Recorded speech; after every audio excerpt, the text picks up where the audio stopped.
Christmas Eve had been, for all the Mariners except Mr. Mariner, a most exhausting day. The head of the house usually got off lightly at the festive season. Lightly, that is, as far as personal effort went. Financially, no. Mr. Mariner knew that financially quite a heavy drain was being made on his resources.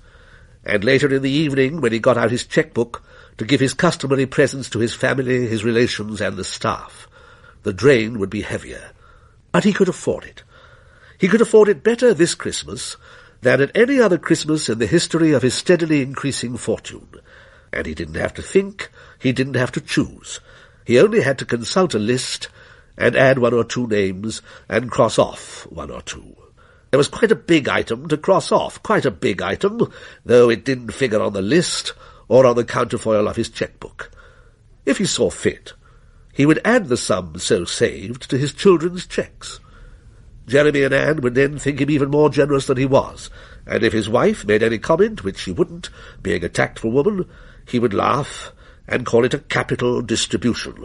Capital in every sense, my dear. But this could wait till after dinner.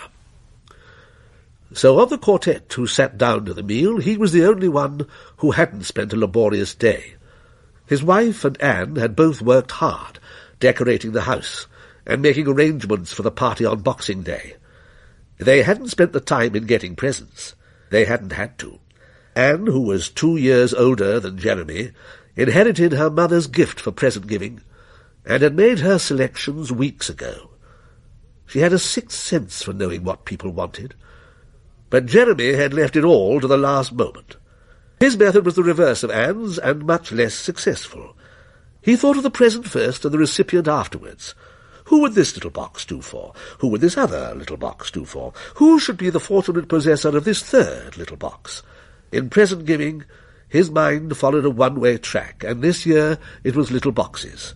They were expensive and undiscriminating presents, and he was secretly ashamed of them. Now it was too late to do anything more, but when he thought of the 3 or 4 friends who had remained unboxed, his conscience smote him. Silent and self-reproachful, he was the first to hear the singing outside the window. "Listen, there's some carol singers." His voice, which was breaking, plunged and croaked. The others all stopped talking, and smiles spread over their faces. "Quite good, aren't they?" "The first we've had this year," said Mrs. Mariner. "Well, not the first, my dear. They started coming days ago, but I sent them away and said that waits must wait till Christmas Eve." "How many of them are there?" "2, I think," said Jeremy. "A man and a woman." Jeremy got up and drew the curtain. Pierced only by a single distant street lamp, the darkness in the garden pressed against the window pane. "I can't quite see," he said, coming back, "but I think it's a man and a boy." "A man and a boy," said Mr. Mariner. "That's rather unusual. Perhaps they're choristers, Daddy. They do sing awfully well." At that moment the front door bell rang. They listened for the sound of footsteps crossing the stone flags of the hall, but there was none. "Mrs. Parfitt doesn't come till washing-up time," said Mrs. Mariner. "Who'll go and give them something?" "I will," Anne said, jumping up. "What shall I give them, Daddy?" "Oh, give them a bob," said Mr. Mariner, producing the coin from his pocket. However complicated the sum required, he always had it. Anne set off with the light step and glowing face of an eager benefactor. She came back after a minute or two at a much slower pace, and looking puzzled and rather frightened. She didn't sit down, but stood over her place, with her hands on the chair-back. "He said it wasn't enough," she said. "Wasn't enough?" her father repeated. "Did he really say that?" Anne nodded. "Well, I like his cheek." Even to his family, Mr. Mariner's moods were unforeseeable. By some chance, the man's impudence had touched a sympathetic chord in him. "Go back and say that if they sing another, they shall have another bob." But Anne didn't move. "If you don't mind, Daddy, I'd rather not." They all 3 raised questioning faces to hers. "You'd rather not? Why?" "I didn't like his manner." "Whose? The man's?" "Yes, the boy. You were right, Jeremy, it is a boy, quite a small boy. Didn't say anything." "And what was wrong with the man's manner?" Mr. Mariner, still genial, asked. "Oh, I don't know." Anne began to breathe quickly, and her fingers tightened on the chair-back. "And it wasn't only his manner. Henry, I shouldn't—" began Mrs. Mariner warningly, when suddenly Jeremy jumped up. He saw the chance to redeem himself in his own eyes from his ineffectiveness over the Christmas shopping, from the general ineffectiveness that he was conscious of whenever he compared himself with Anne. "Here's the shilling," Anne said, holding it out. "He wouldn't take it." "This will make it 2, their father said, suiting the action to the word. "But only if they sing again, mind you." While Jeremy was away, they all fell silent, Anne still trying to compose her features, Mr. Mariner tapping on the table, his wife studying her rings. At last she said, "They're all so class-conscious nowadays." "It wasn't that," said Anne. "What was it?" Before she had time to answer, if she would have answered, the door opened and Jeremy came in, flushed and excited, but also triumphant, with the triumph he had won over himself. He didn't go to his place, but stood away from the table looking at his father. "He wouldn't take it," he said. "He said it wasn't enough. He said you would know why." "I should know why?" Mr. Mariner's frown was an effort to remember something. "What sort of a man is he, Jeremy?" "Tall and thin, with a pulled-in face." "And the boy?" "He looked about 7. He was crying." "Is it anyone you know, Henry?" asked his wife. I was trying to think. Yes. No. Well, yes. I might have known him. Mr. Mariner's agitation was now visible to them all, and even more felt than seen. "What did you say, Jeremy?" Jeremy's breast swelled. "I told him to go away." "And has he gone?" As though in answer, the bell pealed again. "I'll go this time," said Mrs. Mariner. "Perhaps I can do something for the child." And she was gone, before her husband's outstretched arm could stop her. Again the trio sat in silence, the children less concerned with themselves than with the gleam that kept coming and going in their father's eyes like a dipping headlight. Mrs. Mariner came back much more self-possessed than either of her children had. "I don't think he means any harm," she said. "He's a little cracked, that's all. We'd better humour him. He said he wanted to see you, Henry, but I told him you were out. He said that what we offered wasn't enough, and that he wanted what you gave him last year, whatever that means, so I suggest we give him something that isn't money. Perhaps you could spare him one of your boxes, Jeremy. A Christmas box is quite a good idea." "He won't take it," said Anne, before Jeremy could speak. "Why not?" "Because he can't," said Anne. "Can't? What do you mean?" Anne shook her head.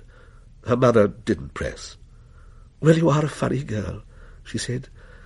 "Anyhow, we can but try. Oh, and he said they'd sing us one more carol." They set themselves to listen, and in a moment the strains of God Rest You Merry Gentlemen began. Jeremy got up from the table. "I don't think they're singing the words right," he said. He went to the window and opened it, letting in a puff of icy air. "Oh, do shut it." "Just a moment. I want to make sure." They all listened, and this is what they heard.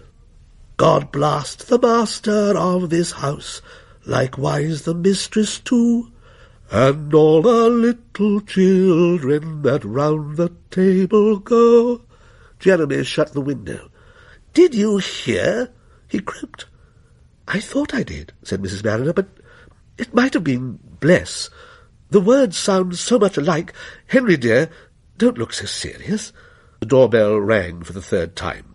Before the jangling died down, Mr. Mariner rose shakily. "No, no, Henry," said his wife. "Don't go. It'll only encourage them. Besides, I said you were out." He looked at her doubtfully, and the bell rang again, louder than before. "They'll soon get tired of it," she said, "if no one comes. Henry, I beg you not to go." And when he still stared at her with groping eyes, she added, You can't remember how much you gave him last year." Her husband made an impatient gesture with his hand. "But if you go, take one of Jeremy's boxes." "It isn't a box they want," he said. "It's a bullet." He went to the sideboard and brought out a pistol. It was an old-fashioned saloon pistol, a relic from the days when Henry's father, in common with others of his generation, had practised pistol-shooting, and it had lain at the back of a drawer in the sideboard longer than any of them could remember. "No, Henry, no, you mustn't get excited. And think of the child." She was on her feet now. They all were. "Stay where you are," he snarled. "Anne, Jeremy, tell him not to. Try to stop him." But his children could not, in a moment, shake off the obedience of a lifetime, and helplessly they watched him go. "But it isn't any good. It isn't any good," Anne kept repeating. "What isn't any good, darling?" "The pistol. You see, I've seen through him." "How do you mean, seen through him? Do you mean he's an impostor?" No, no, I've really seen through him." Anne's voice sank to a whisper. "I saw the street lamp shining through a hole in his head. Darling, darling, yes, and the boy, too." "Will you be quiet, Anne?" cried Jeremy from behind the window curtain. "Will you be quiet? They're saying something. Now Daddy's pointing the gun at him. He's got him covered. His finger's on the trigger. He's going to shoot. No, he isn't. The man's coming nearer. He's come right up to Daddy. Now he's showing him something on his forehead. Oh, if I had a torch! And Daddy's dropped it. He's dropped the gun." As he spoke, they heard the clatter.